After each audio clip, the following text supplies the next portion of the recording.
Ito yung part 2 ng sagutan nila Miss Joey Cruz at Congressman Abante. No? Kakatawa lang yung sagutan na ito, guys, kasi si Ma'am Joey is kalma lang magsalita, tapos si Congressman Abante is na magsalita ito, malaki na yung boses, no? So panoorin natin ang part 2, guys. Play video. There is a malicious accusation and that is libelous.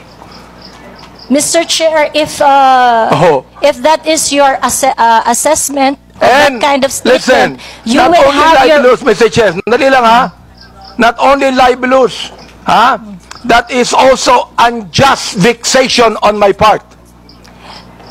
May I respond, Mr. Chair? Go ahead. Okay, Mr. Chair, if you think that you are violated by my exercise of my freedom, you would have your right and be in court. Mr. Chair, So that don't so worry. that the maliciousness of Mr. that Chair, statement don't can be worry. I'm sorted not out going in the to charge proper you in court. authority. Don't worry. I'm not going to charge you. If I charge you in court, matatalo ka eh. Pero hindi. Oo. Unjust vexation to. Alam niyo ba yon? Are you a lawyer or not? I am not a lawyer, Mr. Chair. Therefore, you should know this. The thing is this, pero wag kang mag-alala. Hindi ako magdidemanda sa'yo. Do you know why? You're not important to me.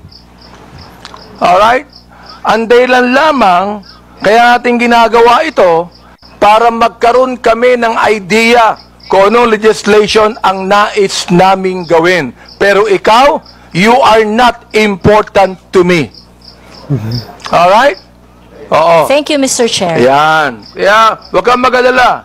Hindi ako kailanman magdidemanda sa'yo. Alright? Tumatawa ka pa eh. Thank you, Mr. Chair. Natatawa ka sa akin eh. No, Mr. Natatawa. Chair, I am expressing my gratitude, Natatawa? Mr. Chair. Nag-smile lang yung babae, natatawa? Ganun ba? Mr. Chair, tumatawa ka and you're expressing your gratitude by your sarcastic laughter? Anong tawa I am doon? not laughing, Mr. Chair. It's just a natural smile, Mr. Anong Chair. tawa doon, Tanungin po, Congressman Abante? itong ating vloggers na ito, kayo po mga vlogger natin, do you agree with what Miss Joey Cruz said? Every one of you could be able to answer, if you agree. I have a lawyer there. Attorney Trixie.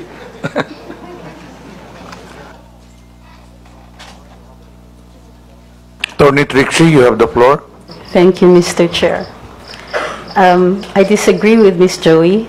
I believe that there is, instead of a limitation on the freedom of speech, I believe that speech is either protected or not protected. Thank you very much. Those that are covered by the law, such as the law on inciting to terrorism, inciting to rebellion, and so on, are unprotected speech. And those that are not covered by any limitations by the law are protected speech. The Supreme Court has said that expressions of frustration are protected speech. And therefore, although we differ, Ms. Joey and I, on the approach to the problem, we agree on the solution. Okay, let me ask the other